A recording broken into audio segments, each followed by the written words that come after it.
Kirchhoff's law. So in the Kirchhoff's law, we have two part. One is the Kirchhoff voltage law, Kirchhoff voltage law, and second is the Kirchhoff KCL. इसको हम बोलेंगे Kirchhoff current law. अब एक चीज यहाँ पे ध्यान देना, बीडब्ल्यू पूरा का पूरा तीन लॉ पे टिका हुआ है. ठीक है, कौन कौन से लॉ है? थ्री लॉ जो मैं यहाँ पे लिखता हूँ. एक तो होता है हमारा ओम्स लॉ, ठीक है, दूसरा हमारा केवीएल, ओम्स लॉ, केवीएल, फिर एक हमारा थर्ड केसीएल. ये तीनों लॉ अगर अपने को अच्छे से आते हैं तो हम कोई भी क्वेश्चंस, कोई भी न्यूमेरिकल हम यहाँ पे सोल्व कर सकते हैं. एक, ठीक है ना, मतलब पूरा डीसी नेटवर्क अपने को सोल्व हो सकता है. तो अब ओम्स लॉ तो हमको पता है. ओम्स लॉ हमारा क्या होता है हमको मालूम ही है. जो ओम्स लॉ है वो है V equals to I R. ठीक है, बस ये फंडामेंटल लॉ अपने को याद रखना है. फिर दूसरा हमारा लॉ पे हम चलते हैं, किरचॉफ लॉ. ठीक है, तो किरचॉफ लॉ जो हमारे उसमें दो टाइप मैंने बताया, किरचॉफ वोल्टेज लॉ है, किरचॉफ करंट लॉ. तो पहले हम क्या करते हैं, करंट लॉ ले लेते हैं, Kirchhoff current law. Kirchhoff current law. ठीक है, अब किरचॉफ करंट लॉ में क्या होगा कि एक नोड है, ठीक है, और यहाँ पे बहुत सारे करंट इनकमिंग है. ठीक है, इसमें हम क्या करते हैं, एक नोड को पकड़ते हैं, इसको हम क्या बोलेंगे, नोड. यहाँ पे एक और करंट ये आ रहा है, ठीक है, इसको हमने नाम दे दिया I1. दूसरा करंट आ रहा है, इसको हमने नाम दे दिया I2. एक और करंट कोई आ रहा है, ठीक है, बहुत सारे मेनी करंट हो सकते हैं, ऐसा कोई जरूरी नहीं. हम तो यहाँ पे मैं तीन करंट ले रहा हूँ और यहाँ से कोई करंट बाहर जा रहा है. ठीक है, जैसे यहाँ पे ये करंट एंटर हुआ, I2 एंटर हुआ, I3 एंटर हुआ, लेकिन I4 आउट बाहर जा रहा है, I5 आउटसाइड जा रहा है. ठीक है, आउट गोइंग, मतलब I4 I5 ये लीविंग करंट है, I1 I2 I3 entering current है. ठीक है, तो सिंपल सा एक लॉ बना देता हूं मैं. किरचॉफ करंट लॉ क्या बोलता है कि current meeting at junction, definition क्या बोलते हैं, करंट मीटिंग एट जंक्शन और node is an electric circuit is zero. That means अगर मैं इसको लिखूंगा डेफिनेशन में तो वो क्या हो जाएगा, the algebraic, the alge algebraic sum of current, sum of current meeting at a junction, meeting at a junction or node in an electric circuit is zero. Clear? ये हमारी क्या हो गई, डेफिनेशन हो गई. है समझ में? सो सिंपल सा अपने को यहाँ पे ध्यान रखना है, क्या हो गया हमारा, ये डेफिनेशन हो गया. अब इस डेफिनेशन को क्या फोकस करना है, मेन चीज ये तो हमारी डेफिनेशन होगी. अब अगर इसको हम समझ लेते हैं, अब ये तो डेफिनेट मतलब the algebraic sum of the current meeting at junction, ये हमारा जंक्शन हो गया और नोड हो गया. In electric circuit is zero. That means sum of the all this current will be zero. How it will be zero, we will see. एक side में लिख देता हूं इनकमिंग करंट. ठीक है, इनकमिंग करंट और equals to outgoing current, outgoing. ठीक है, तो यहाँ पे इनकमिंग करंट कौन कौन से, I1 I2 एंड I3. ठीक है, तो इसको मैं लिख देता हूँ I1 plus I2 plus I3, that is sum of the incoming current. Next मैं लिख देता हूँ outgoing current I4 plus I5. ठीक है, तो ये हमारा क्या कहलाएगा, आउटगोइंग करंट. अगर इसको इक्वेशन के फॉर्म में देखो, मैं अगर इसको मैं एक्सप्रेस करूं in the form of the equation तो क्या हो जाएगा, I1 plus I2 plus I3, और इस I4 एंड I5 को मैं shift on the left hand side, तो ये क्या हो जाएगा, minus I4 and sorry minus I5. ये हो जाएगा हमारा zero. So it indicate the sum of current meeting at junction in an electric circuit is zero. Clear? So this is the our definition. Clear? तो ये हमको definition ध्यान रखना, Kirchhoff current law. Clear? ये हमारा क्या हो गया, किरचॉफ करंट लॉ। आया समझ में? ये हमारी डेफिनेशन हो गई किरचॉफ करंट लॉ की। मेरे समझ में आया? हाँ, अभी नेक्स्ट क्या है, नेक्स्ट हम देखते हैं किरचॉफ वोल्टेज लॉ। ठीक है, सो वोल्टेज लॉ में क्या होगा, Kirchhoff Kirchhoff Kirchhoff voltage law, इसको हम बोलेंगे केवीएल। ठीक है, तो इसका हम सर्किट अगर मैं ड्रॉ करूंगा तो क्या होगा, ये पहले वाला हमको क्या बता रहा था, करंट के बारे में बता रहा था, अब ये वोल्टेज के बारे में बताएगा। कंडीशन से अगर मैं सर्किट ड्रॉ करूं, यहाँ पे एक वोल्टेज सर्किट, ये हमारा एक रेजिस्टेंस है, इसको वैल्यू होगी R1, एक सेकंड रेजिस्टेंस है, इसकी वैल्यू हो गई हमारी R2, एक थर्ड रेजिस्टेंस है, इसकी वैल्यू हो गई हमारी R3। ठीक है, ये क्लोज सर्किट हो गया। अब इस ये टोटल वोल्टेज V है, इसमें जो करंट फ्लो हो रहा है वो हमारा टोटल करंट I है, और इस रेजिस्टेंस के थ्रू जो करंट फ्लो होगा, क्योंकि ये सीरीज सर्किट है, तो यहाँ पे भी करंट क्या रहेगा, I रहेगा, सेम रहेगा, इसमें भी जो करंट जाएगा सेम रहेगा, इसमें जो करंट जाएगा सेम रहेगा। ठीक है, तो यहाँ पे तो करंट डिवाइड नहीं हो रहा है। ठीक है ना, सिंपल सा ध्यान रखना है कि यहाँ पे हमारा करंट डिवाइड बिल्कुल नहीं हो रहा है। आया समझ में?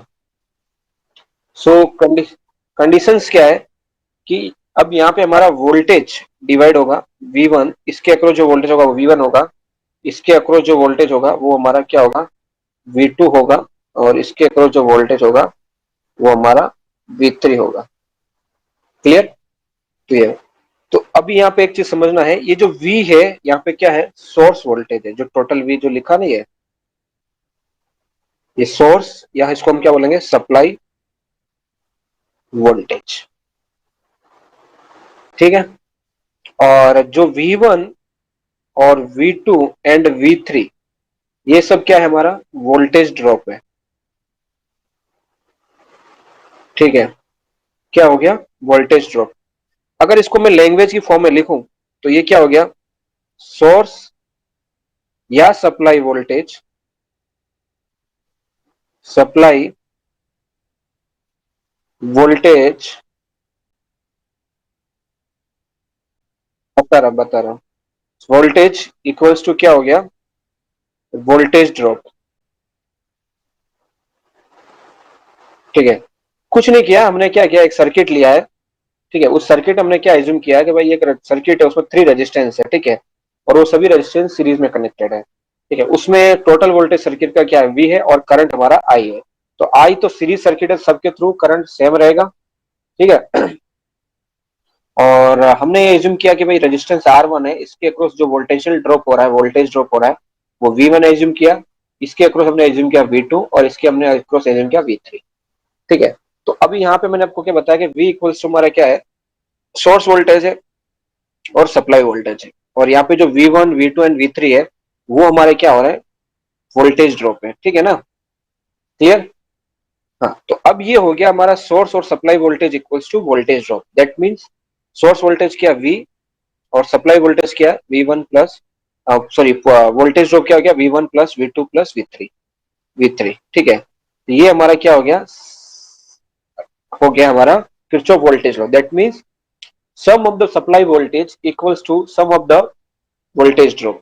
ओके, अगर इसको अब मैं डेफिनेशन की फॉर्म में लिख लूं, ठीक है ना, अगर इसको इसी को मैं लैंग्वेज में लिखूं तो क्या हो जाएगा डेफिनेशन, क्योंकि एग्जाम में डेफिनेशन लिखना होता था, डेफिनेशन बता देता हूं। The algebraic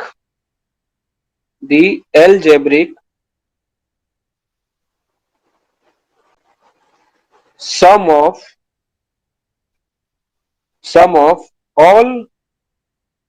all the voltage, all the voltages in any closed circuit or mesh or loop is zero. Clear? अब कैसे जीरो होगा, अगर ये कंडीशन को मैं यहाँ पे देखूं, क्या बोला क्वेश्चन में, the algebraic sum of all voltage in any close circuit और मेश और loop is zero, how can we see. अगर हमने ये सप्लाई वोल्टेज हमारा V है, पोटेंशियल ड्रॉप ये है, अगर इनका सम करूं तो मैं क्या करता हूँ, ये तीनों वोल्टेज को इस साइड ले लूंगा, तो V1 minus V2 minus V3 और इक्वल्स टू जीरो। मतलब ये हमने क्या किया, एल्जेब्रिक सम कर दिया तीनों का, ठीक है। अब ये नेगेटिव क्यों है, क्योंकि ये तो ड्रॉप है और ये ये क्या है, मतलब एब्जॉर्बर है और ये सप्लायर है, ठीक है ना, मतलब ये लेने वाला है और ये देने वाला है, तो दोनों का इक्वल रहेगा, क्योंकि नेगेटिव वाले को हमने क्या बोला, लेने वाले हैं, और देने वाले को हमने क्या बोला, बी, तो उसका सम क्या हो गया हमारा, जीरो हो गया, यही हो गया हमारा एल्जेब्रिक सम, ठीक है ना। तो इसको हम बोलेंगे किरचॉफ वोल्टेज, ठीक है। अब मेन इंपॉर्टेंट इस बात कहां पे आती है, इनको अप्लाई करना। थ्योरी हर कोई पढ़ लेता है, डेफिनेशन याद कर लेता है कि हाँ ये है वो है, ठीक है ना। मेन इंपॉर्टेंस क्या है इसका, how can we apply this, application क्या है इसका, ठीक है ना। तो एप्लीकेशन हमारे लिए इंपॉर्टेंट है, application of KVL and KCL, ठीक है। कैसे हम इसको अप्लाई करेंगे, तो बेसिकली इसका जो अपना एप्लीकेशन होता है कहां पे होता है, एनालिसिस ऑफ सर्किट, कहां पे यूज करते हैं हम, सर्किट को एनालिसिस। कैसे यूज करेंगे, इसके कुछ रूल्स है, जो रूल्स को हम फॉलो करते हैं। सबसे पहले आता है, एक मैं सर्किट ड्रॉ कर रहा हूं, ठीक है, जिसको हम बोलेंगे रूल्स में क्या बोलेंगे कि हमको डायरेक्शन कन्वेंशन, साइन कन्वेंशन, ठीक है ना।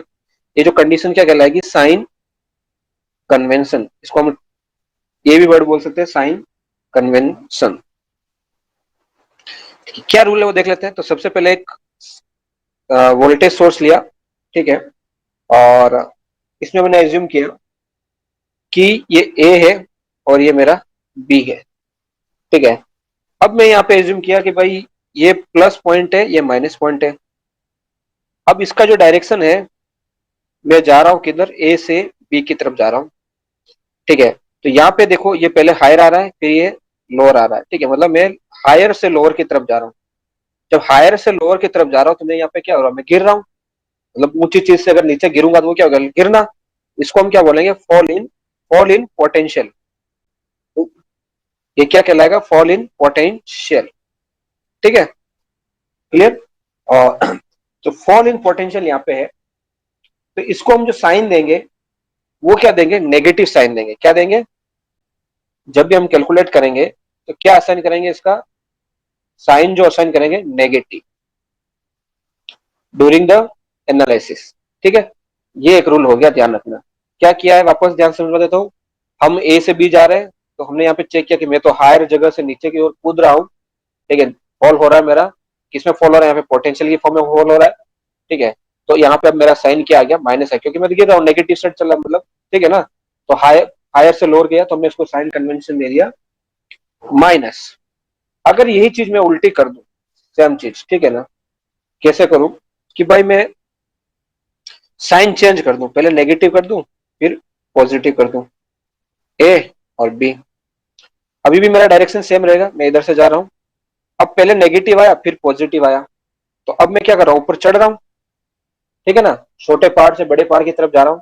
तो छोटे पहाड़ से बड़े पहाड़ की तरफ हम क्या कर रहे हैं, राइज कर रहे हैं, ठीक है ना। तो ये क्या हो गया हमारा, राइज इन पोटेंशियल, ठीक है। तो राइज इन पोटेंशियल को हम क्या टर्मिनल असाइन करेंगे, पॉजिटिव साइन असाइन करेंगे, सिंपल सा ये लॉजिक है, ठीक है। तो इसको हम जो साइन देंगे वो देंगे पॉजिटिव, क्लियर।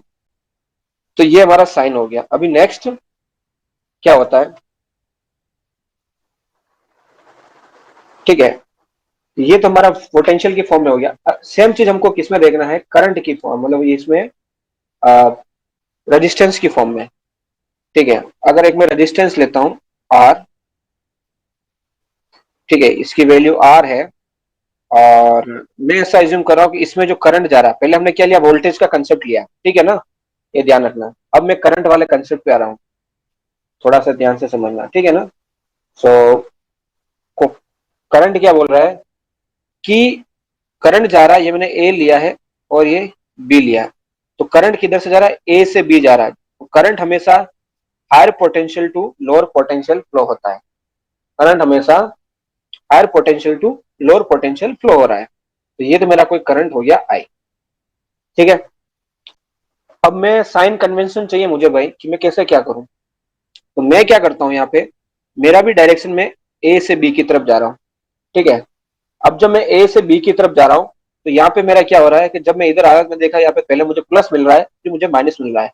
तो प्लस से मैं माइनस की ओर जा रहा हूँ, मतलब क्या हो रहा है, अल्टीमेटली फॉल हो रहा है क्योंकि ये हायर से लोअर जा रहा हूँ, फॉल हो रहा है। तो यहाँ पे भी हमारा क्या हो रहा है, फॉल हो रहा है। ठीक है, जब फॉल होगा तो हमने साइन क्या साइन किया, नेगेटिव साइन, सिंपल सा लॉजिक है। आया समझ में? जब फॉल होगा तो हमारा साइन क्या रहेगा, नेगेटिव। और दूसरा केस हम जो लेता हूं मैं, सेकंड केस। ठीक है, ये रेजिस्टेंस है और ये मेरा ए है, ये मेरा बी है। अभी करंट मान लो बी से ए की तरफ आ रहा है, तो करंट ए से बी आ रहा था, लेकिन करंट के साथ हमेशा रूल्स यही है कि हमेशा हायर पोटेंशियल से लोअर पोटेंशियल फ्लो होगा। तो मैंने इसके साइन दे दिए, प्लस एंड माइनस दे दिए, क्योंकि करंट जिधर से आएगा उधर से उसका प्लस आएगा। सिंपल सा लॉजिक है। अब मैं किधर से जा रहा हूँ भाई, मैं इधर से जा रहा हूँ, मेरा तो रूल, मेरा डायरेक्शन फिक्स है कि भाई मैं तो इधर से जाऊंगा। अब मैं इधर से जा रहा हूँ तो मैंने देखा कि यार पहले माइनस आया है फिर प्लस है, मतलब मैं तो मुझे पहाड़ी यहाँ पे चढ़नी पड़ रही है, मतलब मैं लोअर से हायर जा रहा हूँ। ये मेरा लोअर हो गया, ये मेरा क्या हो गया, हायर हो गया।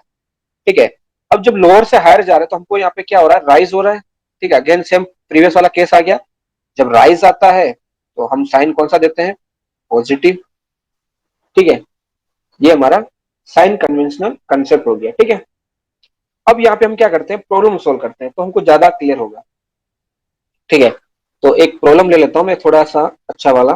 ठीक है, तो ध्यान से समझना, परफेक्ट प्रॉब्लम ले रहा हूं, क्वेश्चन नंबर 1। ठीक है, सो इस प्रॉब्लम में क्या एज्यूम कर रहा हूं कि आ, आ, ऐसा है कि क्वेश्चन नंबर जो 1 है वो है, डिटरमाइन। ठीक है, डिटरमाइन करंट्स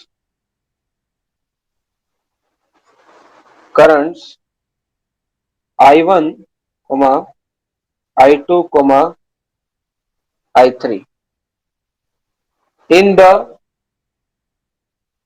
following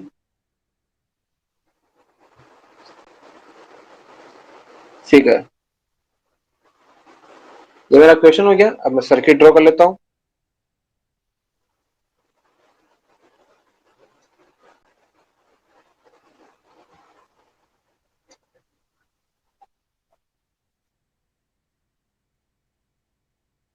ठीक है, ये हो गया हमारा, यहाँ पे एक नोड है, ऐसा एक पाथ हो गया,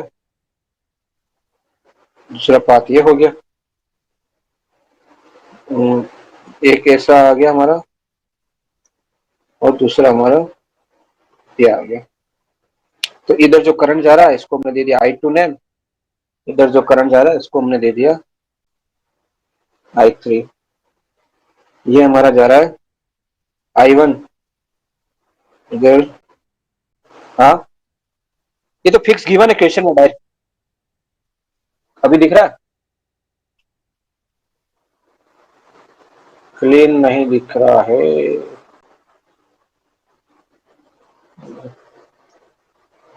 मेरे का लाइट कहाँ से चालू है? एक सेकंड ना,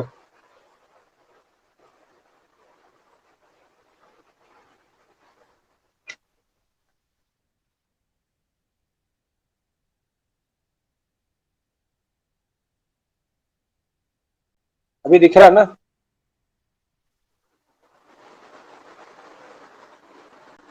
ठीक है,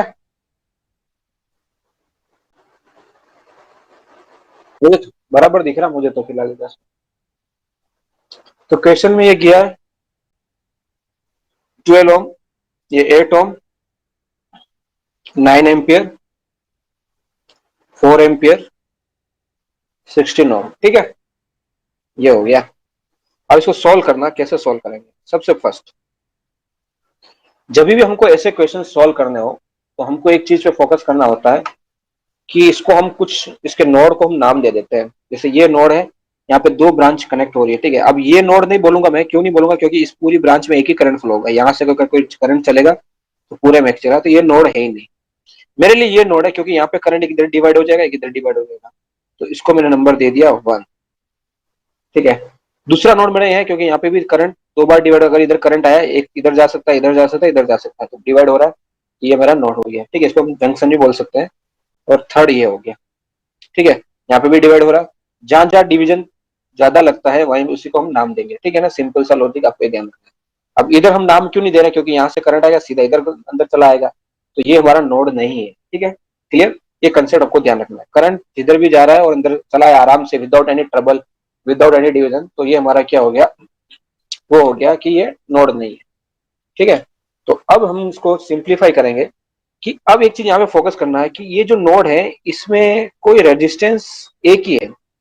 ठीक है, ये है, ये भी हमारा 2 और 4 में कोई रेजिस्टेंस नहीं है। ठीक है ना, तो अभी यहाँ पे एक हमको रूल्स फॉलो करना है कि जब इधर यहाँ पे रेजिस्टेंस नहीं है तो हम क्या कर सकते हैं, कुछ तो हमको ऐसा कुछ लॉजिक लगाना पड़ेगा।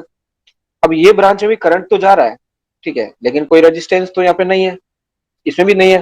बट इसमें रेजिस्टेंस है क्योंकि ये यहाँ से होकर ये रेजिस्टेंस से पास हो रहा है, इसमें भी ये रेजिस्टेंस है, यहाँ से पास होकर ऐसे हो रहा है। ये दो ब्रांच में 1 और 3 के बीच में कोई रेजिस्टेंस नहीं है, और 2 और 4 के बीच में कोई रेजिस्टेंस नहीं है। जिन ब्रांच के बीच में रेजिस्टेंस नहीं होता उनके नोड की वैल्यू हमेशा सेम होती है। क्या होता है, जिस ब्रांच में रेजिस्टेंस, जिस ब्रांच में अगर कोई रेजिस्टेंस पाथ में बीच में नहीं आ रहा है, ठीक है ना, तो उसके नोड की वैल्यू हम हमेशा सेम सेम होती है, और इस टाइप के नोड को हम क्या बोलते हैं, इक्विपोटेंशियल नोड बोलते हैं। क्लियर, तो यहाँ पे 1 और 3 क्या हो गया, इक्विपोटेंशियल नोड हो गया। Equipotential means what, we can combine this node. ठीक है ना, we can combine this node. Similarly 2 and 4 are the equipotential node because there is no resistance. हाँ, बोलो, कहाँ है रजिस्टर, इधर है ना, इस या इस ब्रांच और इसके बीच में है क्या, 2 और 3 के बीच में है, ये 1 और 3 के बीच में दिख रहा है क्या, नहीं है ना, बराबर। सेम वही तो बता रहा हूँ मैं, ये ब्रांच में 1 and 2 के, 1 and 2 के बीच में है, 1 and 3 के बीच में नहीं है, मैं ऐसा बोल रहा हूँ। ये 1 and 3 नोड क्या है, कंबाइन कर सकते हैं क्योंकि इन दोनों के बीच में रेजिस्टेंस नहीं है। रेजिस्टेंस नहीं तो यहाँ पे पोटेंशियल ड्रॉप होने वाला ही नहीं है। जब पोटेंशियल ड्रॉप नहीं होगा तो दोनों का पोटेंशियल, इसका और 1 का 3 का सेम होगा। ठीक है ना, सिमिलरली सेम केस का होगा, 2 और 3 का होगा। तो अभी मैं क्या करता हूँ, इसको मैं यहाँ पे लिख देता हूँ, एक मेरा ये नोड 1 है और ये मेरा एक 3 है, और इसके नीचे की साइड में लिख देता हूँ एक 2 है। सर्किट को थोड़ा सिंप्लीफाई कर देता है ताकि हमको सोल्व करने में इजी रहेगा। ठीक है, 1 नोड इधर है, 3 नोड इधर है, और नीचे मैंने लिखा है 2 इधर है और 4 इधर है। ठीक है, अब ध्यान से देखना, 1 और 2 के बीच में कनेक्शन है, कहां से देखना है, ये 12 ओम के थ्रू क्या है, दिख रहा है, ये 1 नोड है और इस रेजिस्टेंस के थ्रू यहाँ पे का 2 के है। तो मैं 1 को, ठीक है, इधर सीधा एक ब्रांच बनाता हूँ, ये ठीक है, अब ये मेरा क्या है, 12 ओम है, ये 12 ओम में यहाँ पे लिख लिया। ठीक है, और ये इसको सीधा कनेक्ट हो रहा है 2 को, ये मैंने इसको 2 के साथ कनेक्ट कर दिया। समझ में आया क्या कर रहा हूँ, 1 से ब्रांच कनेक्टेड है, किसके साथ कनेक्टेड, 2 के साथ, तो 1 के साथ कनेक्शन 2 को दे दिया। अब इसमें जो करंट जा रहा है किस साइड जा रहा है, 2 से 1 की ओर, तो ये 2 है और ये 1 की ओर करंट जा रहा है, तो इसका डायरेक्शन मैंने ऐसा कर दिया, जो डायरेक्शन है वही डायरेक्शन दे रहा हूँ। फिर मैं देखता हूँ 1 और 2 के बीच में एक 8 ओम का रेजिस्टेंस है, तो अगेन मैं इसको एक सर्किट बनाता हूँ ऐसा। ठीक है, तो ये क्या हो गया, ये मेरा 1 है, ये मेरा 2 है, और इसके बीच में 8 ओम है, सो ये 8 ओम हो गया। ठीक है, सेकंड चीज, ये हो गया 1 और 2 का हो गया। नेक्स्ट 2 और 3 के बीच में, 2 और 3, 2 इधर है और 3 इधर है। अब यहाँ पे कोई करंट का डायरेक्शन नहीं है, हमने कुछ लिखा नहीं है जैसा है तो यहाँ पे क्या 9 ओम करंट है, तो इसको हम ऐसा लिख देंगे 9। ठीक है, इधर डायरेक्शन 2 से 3 की साइड, तो डायरेक्शन 2 से 2 की साइड ये है, डायरेक्शन किधर 2 की साइड, तो हमने 2 की साइड इसका डायरेक्शन रख दिया है। ये 3 है, ये 3 वाला, और ये 2 की साइड, इसका वैल्यू क्या है, 9 एम्पियर। फिर 3 से 4, 3 इधर है, 4 इधर है, तो एक करंट सोर्स हम और बनाएंगे। ठीक है,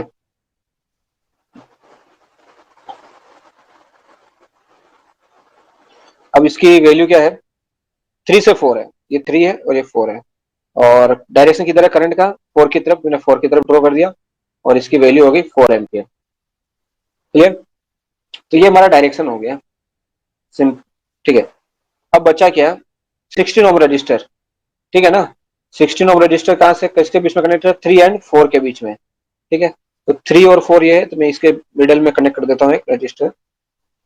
ये 3 और 4, ये मेरा 16 ओम का रजिस्टर हो गया। 16 ओम। ठीक है, क्लियर? और इसमें डायरेक्शन क्या? करंट 3 से 4 की तरफ, तो डायरेक्शन डाउनवर्ड है 3 से 4 की तरफ। ठीक है, इस अब इसमें करंट का वैल्यू भी गिवन है, जिन्होंने I3 दिया, मैं I3 लिख देता हूँ। ठीक है, और यहाँ पे जो वैल्यू है करंट की I1 जो गिवन है। ठीक है, ये I1 एंड I3। अब मैं क्या करता हूँ कि ये एक रजिस्टर है, इसमें भी करंट जा रहा है, इसमें भी करंट जा रहा है, ये क्लियर है। इसमें करंट नहीं जा रहा है, तो हम यहाँ पे क्या एज्यूम करते हैं भाई कि जो करंट इसमें जो जा रहा है, ठीक है ना, तो यहाँ पे मैं इस करंट को नेम कर देता हूँ I1 माइनस I2। क्यों I1 माइनस I2? यहाँ पे करंट I1 आ रहा है, ठीक है, और ये किधर जा रहा है? I2 इधर चला गया, तो बाकी का करंट इसमें से जाएगा। ठीक है, तो यहाँ पे जो मैं करंट बचेगा वो क्या रहेगा? I1 minus I2। वापस समझना, इधर से I1 करंट आया, I1 माइनस I2 इधर जा रहा है, तो I1 माइनस I2 कर दिया, और बाकी का अब I1 माइनस I2 के बाद जो भी करंट बचेगा वो करंट इधर जाएगा, तो वो करंट क्या होगा? I1 माइनस I2 होगा, क्योंकि इधर तो करंट I2 जा रहा है। ठीक है, और I2 को हमने I1 में से माइनस कर दिया, तो बचा हुआ करंट इधर जाएगा। उसी करंट को मैंने यहाँ पे लिख दिया। ठीक है, ये हमारा कंसेप्ट क्लियर हो गया। अब हम क्या करते हैं? केवीएल अप्लाई करते हैं। सिंपल सा लॉजिक है। ठीक है, तो सबसे फर्स्ट सॉल्व करने के लिए apply KCL eight node 1 and 3। ठीक है, इस पे हम क्या करते हैं? केसीएल अप्लाई कर लेते हैं, तो क्या आएगा? ठीक है, so apply KCL eight node 1 and 3। ठीक है, अगर यहाँ पे मैं अप्लाई करूंगा, तो सिंपल सा केसीएल का रूल क्या है? Incoming current equals to outgoing. So incoming current equals to outgoing current. So incoming current कौन कौन सा? यहाँ पे I1 इनकमिंग है, यहाँ पे 1 और 3 पे, तो मैंने I1 लिख दिया। ठीक है, और कोई इनकमिंग करंट है? कोई इनकमिंग नहीं है। ठीक है, देखो ये भी बाहर जा रहा है, ये भी बाहर जा रहा है, ये भी बाहर जा रहा है, ये भी बाहर जा रहा है, खाली इनकमिंग करंट एक ही है इस नोड पे आने वाला 1 एंड 3 पे, वो है I1। अब आउटगोइंग करंट कौन कौन से है? I1 माइनस I2, ये हमारा आउटगोइंग करंट हो गया, I1 माइनस I2। फिर दूसरा आउटगोइंग करंट कौन सा? I3, ये हमने I3 लिख दिया। नेक्स्ट हमारा आउटगोइंग करंट कौन सा? 9 एम्पियर, तो हमने लिख दिया 9 एम्पियर। नेक्स्ट आउटगोइंग करंट कौन सा है? 4 एम्पियर, ये 4 लिख दिया। ठीक है, इसको हम सिंप्लीफाई कर लेते हैं, क्या होता है? तो सिंप्लीफाई करेंगे तो क्या आएगा?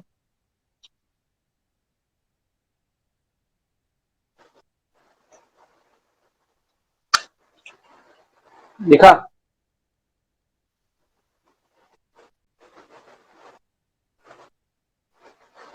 तो ठीक है, ये क्या हो गया? I1 हो गया, ये हो गया I1 माइनस I2, मैं वापस लिख रहा हूँ as it is, plus I3, और 9 प्लस 4। अब हम इसको सिंप्लीफाई कर देते हैं। ठीक है, सो कैसे करेंगे? जो I1 है इसको मैं इस साइड शिफ्ट कर दूं, I2 को भी इधर शिफ्ट कर दो, और I3 को भी इधर शिफ्ट कर दो, तो ये हो जाएगा मेरा I1 माइनस I1, ये I1 इधर है, माइनस हो गया, ये I2 इधर आएगा, ये क्या हो जाएगा? Plus I2। I3 भी हमने लेफ्ट साइड शिफ्ट कर दिया, ये क्या हो गया? Plus minus I3। और 9 और 4 कितने हो गए? 13। ठीक है, इसकी वैल्यू हो जाएगी 13। तो यहाँ पे minus I1 and plus I1 क्या हो गया? कैंसिल हो गया। ठीक है, तो अभी हमारे पास बचा क्या? I2 minus I3 equals to 13, और इसको हमने एक इक्वेशन नंबर दे दिया 1। ठीक है, ये हमारा एक काम हो गया। अब हमको क्या करना है? सर्किट में जाना है। ठीक है, तो अभी हमको यहाँ पे क्या चेक करना है? इस सबसे इंपॉर्टेंट चीज, यहाँ पे फोकस करना है आपको सर्किट के ऊपर, कि हम ये दोनों करंट सोर्स है, ठीक है, अब ये 3 पार्ट में हम फोकस करेंगे, 12 ओम, 8 ओम और 16 ओम। अब यहाँ पे हम क्या करेंगे कि कैसे हम इसको सिंप्लीफाई करें। इसको सिंप्लीफाई करने के लिए हम क्या करेंगे, करंट डिवीजन रूल लगाएंगे। ठीक है, अब ये दोनों करंट का डायरेक्शन सेम है, ये दोनों करंट तो क्या होंगे, ऐड हो जाएंगे, 9 + 4 ये हो जाएंगे 13। तो ये तो एक ही ब्रांच हो गई, सिंगल ब्रांच में कन्वर्ट हो गया। ठीक है, फिर हम एज्यूम करते हैं कि 8 ओम एंड 16 ओम आर क्या है, पैरेलल है। ठीक है, क्या एज्यूम कर रहे हैं, पहले हम केस क्या ले रहे हैं कि 8 और 16 ओम पैरेलल है। हम चाहे तो 12 और 8 भी पैरेलल ले सकते हैं, ठीक है ना, लेकिन हम उसको सेकंड केस में लेंगे। पहले हम इस केस को ले लेते हैं कि भाई 8 और 16 ओम पैरेलल है। ठीक है, तो क्या होगा, so case one, first case, so case one, तो रजिस्टर यहां पे मैं लिख देता हूं, registers 8 and 16 ohm are in parallel. So 8 ohm parallel with 16. So 8 into 16 upon 8 plus 16 and ये आ जाता है हमारा 5.33 ohm। ठीक है, इसको हम कैल्सियम में सोल्व करेंगे, हमको क्या मिलेगा, 5.33। उसके बाद सो 9 एम्पियर जो मैंने बताया, 9 एम्पियर एंड 4 एम्पियर क्या है, करंट सोर्स है, इनको हम क्या करेंगे, ऐड करेंगे, आर एडेड। तो ये क्या हो जाएगा, 13 एम्पियर। ठीक है, अगर मैं सर्किट को दोबारा ड्रॉ करूंगा तो ये मेरा सर्किट आ जाएगा, इधर मेरा 12 एम ओम और इसमें जो करंट फ्लो हो रहा था I1, और ठीक है, यहाँ पे मेरा जो मैंने दोनों रेजिस्टेंस को कॉमन कर दिया 8 और 16 को, उसमें जो हमको मिला 5.33 वो, और फिर हमारा इधर ये करंट सोर्स जो हमारा 13 एम्पियर वो आ गया। ठीक है, सर्किट को मैंने क्या किया था वापस बता देता हूँ एक बार, समझना इंपॉर्टेंट है। 8 और 6 को पैरेलल लिया तो हमको क्या मिल गया, सिंगल ब्रांच मिल गई 5.33, इसको एक कर दिया। फिर ये दोनों ब्रांच को हमने सम कर दिया, 9 एम्पियर और 4 एम्पियर, ये दोनों एक हो गए। फिर हमारे एक आउटसाइड बना खाली 12 एम्पियर है। ठीक है, तो अब यहाँ पे हम क्या करते हैं, बाय करंट डिवीजन रूल, अब हम यहाँ पे क्या अप्लाई करते हैं कि भाई करंट डिवीजन रूल को यहाँ पे अप्लाई कर देते हैं। So by current, by using current division rule. ठीक है, तो यहाँ पे हमारा I1 कितना हो गया, करंट डिवीजन I1 निकालना है तो करंट डिवीजन रूल क्या होगा। ठीक है, अगर मैं इसको समझ लेता हूँ, ये R1 है और ये हमारा R2 है, तो current passing through I1 equals to total current I, और ये हमारा टोटल करंट रहेगा। So R into into total current into opposite resistance R2 upon sum of R1 plus R2, ये हमारा करंट डिवीजन है। तो यहाँ पे I की वैल्यू कितनी है, 13 है, तो 13 इंटू R2 कितना है हमारा 5.33, so 5.33 upon sum of R1 plus R2, so R1 की वैल्यू कितनी है 12 और 5.33।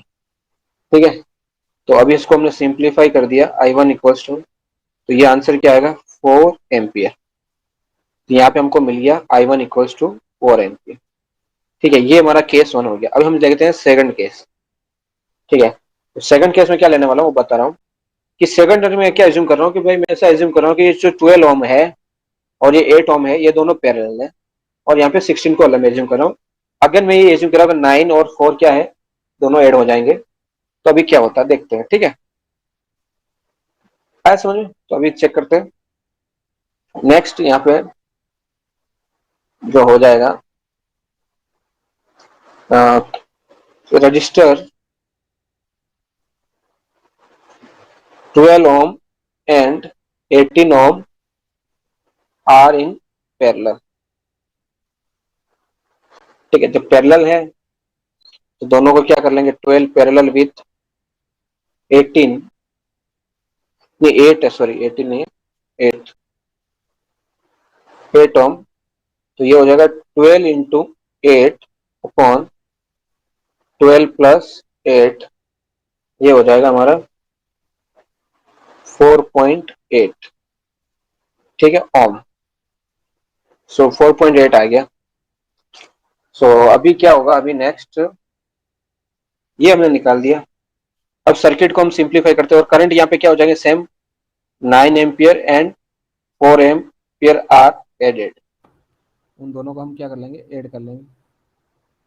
ठीक है, तो ये हो जाएगा हमारा कितना होगा, ये 13 एम्पियर। ठीक है,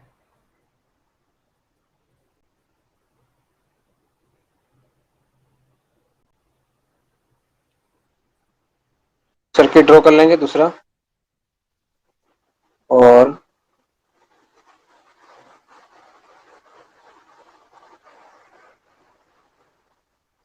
ठीक है, सो ये हो जाएगा हमारा, जो हमने 12 और 8 को पैरेलल लिया था, उसकी वैल्यू आ गई 4.8 ओम। और ये हमारा 16 ओम एज इट इज। और ये हमारा 13 एम्पियर। ठीक है, तो अभी यहाँ पे हम क्या करते हैं, ये हमारा टोटल करंट हो गया आई। और ये हमारा 16 है, इसमें जो करंट जा रहा था I3। अब ये करंट यहाँ उल्टा होकर इधर आएगा तो आई, तो ये क्या हो गया, आई साइड में रहेगा। और ये 4 इसको मैं एज्यूम कर लेता हूँ, ये मेरा रजिस्टर R1 है और ये मेरा R2 है। तो करंट डिवीजन रूल के हिसाब से again bye using current division rule, ठीक है, तो क्या होगा, करंट, ठीक है, अब यहाँ पे हमारा करंट किसके थ्रू निकालना है, इसके थ्रू निकालना है। ठीक है, ये करंट हो गया हमारा I3। ठीक है, तो सिंपल सा लॉजिक है। अब यहाँ पे जो I3 है वो इस डायरेक्शन के अपोजिट है। ठीक है ना, इसको मैं एज्यूम कर लेता हूँ, ये I3 ये वाला ले लेता हूँ। ठीक है, अब इसको माइनस कर देता हूँ क्योंकि ये डायरेक्शन चाहिए मुझे, क्योंकि करंट डिवीजन का रूल ऐसा है। ठीक है ना, तो माई I3, ठीक है, I3 इक्वल्स टू, माइनस रहेगा ये, ठीक है, minus I3 equals to, current formula लिख देता हूँ पहले, I into R2 upon R1 plus R2। तो ये हो जाएगा -I3। माइनस क्यों ले रहा हूं, क्योंकि अगर करंट सोर्स का डायरेक्शन इधर होता, ठीक है ना, तो हमारा क्या होता है कि सिंपल सा ऐसा होता। ठीक है, देखते हैं माइनस का कोई इम्पैक्ट आएगा कि नहीं, बाद में चेक कर लेते हैं। वैसे मुझे तो जो नहीं लग रहा कोई इम्पैक्ट आएगा, क्योंकि डायरेक्शन तो सेम है, वैसे चेक करते हैं। हाँ, ये आ रहा टोटल करंट 13 एम्पियर। और ये R2 कितना हो गया, R2 हमारी वैल्यू है 4.8। सो 4.8 प्लस 16। ठीक है, इसको हम सिंप्लीफाई करेंगे तो हमको मिल जाएगा I3 इक्वल्स टू 3 एम्पियर। ठीक है, और I3 की वैल्यू हम साइन के साथ चेंज कर देंगे तो माइनस, क्योंकि करंट इधर जा रहा है। ठीक है, अब I3 इधर आ रहा है, तो I3 इस डायरेक्शन के अपोजिट है, इसके लिए मैं इसको I3 माइनस की लिखा हूं, और कोई लॉजिक नहीं, सिंपल सा। ठीक है ना, हाँ, ये करंट इधर आता और इधर ही जाता। ठीक है, तो हमारा कोई इशू नहीं। जैसे ऊपर वाले केस में क्या हुआ है कि करंट डाउन साइड आया और इसके साथ ही जा रहा है, ये करंट इधर जा रहा है, तो इसका डायरेक्शन सेम रहा है, इसके लिए हमको यहाँ पे माइनस लिखने की जरूरत नहीं पड़ी। बट यहाँ पे उल्टा हो रहा है, क्योंकि यहाँ पे करंट क्या आ रहा है, डाउन साइड आ रहा है, इसको हमने माइनस लिखा है। ठीक है, सो अभी फाइनल ये हमारा केस,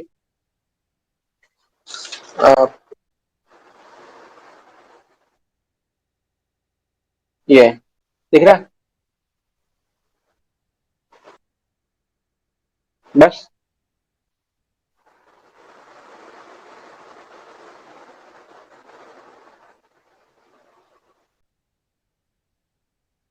उतना ये लास्ट है, देखा।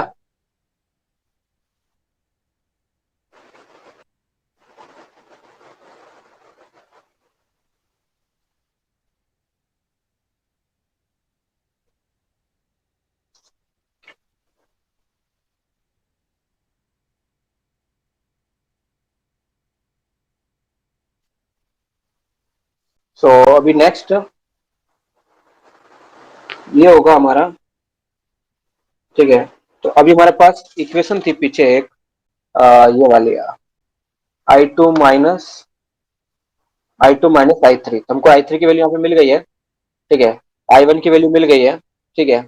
अब साली सिर्फ I2 की वैल्यू बची है, तो वो निकाल देते हैं, क्योंकि करेक्ट क्वेश्चन हमको क्या पूछा था, यहाँ पे फोकस करना, determine current I1 I2 and I3। तो I1 आ चुका है, I3 आ गया, ठीक है।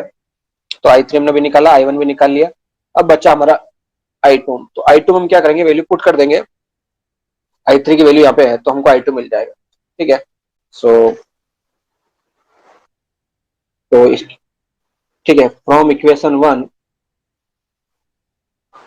तो इक्वेशन वन क्या, I2 minus I3 equals to 13, ठीक है।